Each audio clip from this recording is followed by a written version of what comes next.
네, 후반이 좀 더 강합니다. 연기금이 2시 구간대부터 본격적으로 몸을 풀면서 지수를 끌어올리고 있습니다. 특히 유가증권 시장에서 연기금이 보니까 한쪽으로 집중되는 것이 아니라 서비스나 화학이나 음식료 이렇게 좀 전반적으로 업종 내에서 매수 유입시키고 있습니다. 그리고 비차익 프로그램 매수 쪽도 좀 유입되고 있는 모습인데요. 이 부분 반영되면서 코스피 지수는 장중 고점 부근에 마감 앞두고 있습니다. 현재 코스피 지수 전거래를 대비했을 때 0.68% 상승이고요. 1994.65포인트 구간 지나가고 있습니다. 오늘 장에서 이 골든크로스 발생을 했고 이 상황대로라면 120일 이동평균선 위에서의 마감도 가능하지 않을까라는 기대를 모으고 있는 상황인데요. 어제 이어서 오늘까지 이 거래를 연속해서 상승하는 흐름 나타내고 있습니다. 이어서 코스닥 넘어가겠습니다. 코스닥은 다소 아쉽습니다. 6거래를 연속해서 잘 달리나 싶었는데요. 오늘 장에서 좀 하락이 되고 있습니다. 현재 코스닥 지수 전거래를 대비했을 때 0.88% 하락, 662.77포인트 구간 지나가는 흐름 보여주면서 오늘 장에서 지금 보시면은 5일 이동평균선에 한 번은 좀 터치를 했었는데요. 그래도 그 위에서의 마감 예상되고 있는 구간입니다. 종목별 흐름 살펴보겠습니다. 허위원님. 네, 자 대형주 먼저 보시면 삼성물산이 이제 바이오 시밀러 효과 나오면서 1.7% 정도 올라 있습니다. 그리고 전자도 1.17% 올라가고요. SDS는 조금 밀립니다. 그리고 SK가 1.5% 올라서 26만 2,500원 들어와 있고요. LG전자가 1%, LG디스플레이가 한 3%대 올라 있습니다. 하이닉스는 5.5% 아주 급등권인데요. 32,200원 선까지 좀 빠르게 올라와 있습니다. 자동차 쪽으로도 매수 들어와 있는데요. 연기금 선호주인 현대모비스 쪽으로 한 2% 올라와 있고요. 현대차, 기아차도 한 1%씩은 상승입니다. 그리고 한국항공우주도 3.7% 상승권이고요. 역시 연기금 선호주인 LG화학이나 롯데케미칼 이런 쪽들도 좋습니다. 그리고 S오일이 한 4% 올라 있고요. 대한유화도 좋습니다. 4% 강세권입니다. 포스코 역시도 연기금이 좀 많이 사고 있는 쪽인데요. 2.37% 올라서 17만 3천 원 선에서 호가 받아놓고 있습니다. 배당 관련해서는 메리츠원금융권하고요. 동부화재가 오늘 강한 흐름세 보여주고 있습니다.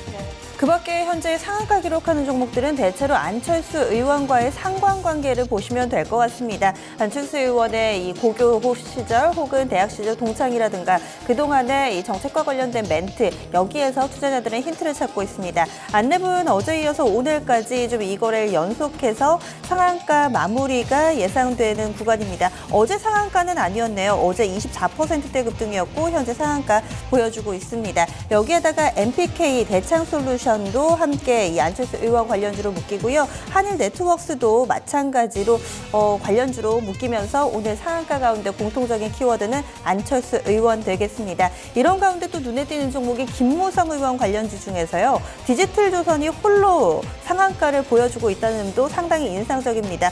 후반에 좀 눈에 띄는 모습인데요. 이 종목과 함께 NK 수산중공업도 9에서 7%가량의 각각의 상승 흐름, 원익도 7%대 상승하면서 지금 여당 쪽에서는 김무성 의원 관련된 종목군들이 가장 활발하게 움직임을 띠고 있습니다. 용현BM은 개별적인 재료를 가지고 오늘까지 5거래를 연속해서 상한가 행진 이어갑니다. 5거래일 전에는 4,000원대 초반이었는데요. 현재 주가는 12,000원을 앞두고 있는 상황입니다. 상당한 급등세.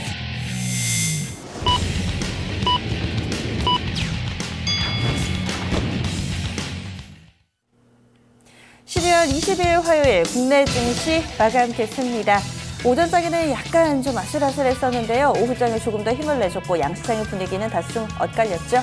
이런 가운데 원달러 환율은 어제 이어서 오늘까지 약간의 좀 조정세 나타냈습니다. 1170원대에서 크게 출렁거림 없이 좀 움직였고요. 오늘 하루의 흐름을 보자면은 장 초반보다는 후반에 조금 더 낙폭이 커지는 흐름도 눈에 띄었습니다. 어제 이어서 오늘까지 이 거래를 연속해서 좀 밀려났던 원달러 환율 종가 체크하겠습니다. 4원 30전 하락입니다. 1173원 30전에 오늘 거래 마쳤네요. 그럼 국내 증시 특징 어떻게 정리할 수 있을까요? 허 의원님. 네, 자, 연기금 매수가 일단 들어오게 되면서 장이 오전장에 한 1971선까지 내려갔다는 것이 좀 이제 거의 20포인트 이상 올라오면서 마감이 됐습니다.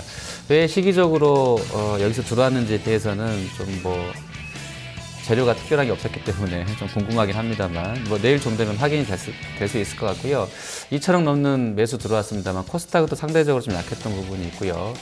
그 앞서 소개해드린 대로 이제 뭐 연기금이 좋아하는 종목군들 대형종을 샀기 때문에 실질적으로 뭐 심리가 썩 좋을지에 대해서는 조금 물음표가 달립니다만 지수는 거래소는 상당히 좋게 마감이 됐고요. 또 배당 관련된 이야기도 계속 나오고 있는데 지금 한 5거래, 오늘 빼면 이제 4거래일밖에 안 남았습니다. 그때도 배당을 받으려면 좀 더 일찍 사야 되겠죠. 뭐 이런 부분 관련해서도 배당 거래 수익률이 이번에 한 1.7%까지 나온다고 하는데 이런 기대감도 또 반영됐던 것 같고요. 글로벌하게 시황이 뭐 썩 좋았던 것은 아닙니다. 아시아 쪽에서는. 근데 거래소 대형주가 올랐던 부분에서는 수급적인 요인이 컸다 좀 이렇게 판단이 되고요. 정치 테마주들 오늘 한 8조 대금 중에서 한 2조 원 점유하면서 거의 20% 정도 거래 점유율을 보였는데 이게 내일까지 이어질지 좀 관심 있게 보셔야 될 것 같습니다. 네. 이어서 일본 증시 넘어가겠습니다. 아시아 증시 같은 경우는 오늘 대체로 좀 조정 흐름 일본과 중국 동일하게 나왔는데요. 일본 증시 먼저 살펴보시면 앞서서 이거를 연속해서 조정받았습니다. 특히나 이 BOJ 쪽에서의 스탠스에 대해서 의견이 상당히 분분해지고 또 이 부분이 그대로 반영되면서 지수 변동폭이 컸는데요. 오늘 종가 체크하겠습니다. 니케이 225 지수 약간의 조정 흐름 나타내면서 거래 마쳤는데요. 전거래일 대비 0.16% 하락하면서 18,886.70엔에 거래를 마쳤습니다. 니케이 225 지수는 3거래일 연속해서 하락하는 흐름을 보여줬고요. 이어서 중국 증시 넘어가겠습니다. 중국 증시도 오늘 현재 구간 약보합권 내에서의 흐름을 보여주고 있습니다. 중국 상해 종합지수 하지만 낙폭은 좀 제한적인 수준이고요. 0.06% 하락하면서 3,640선 부근 지나가고 있습니다. 그럼 국내 증시 상황 정리해 보겠습니다. 증권통 시황센터입니다.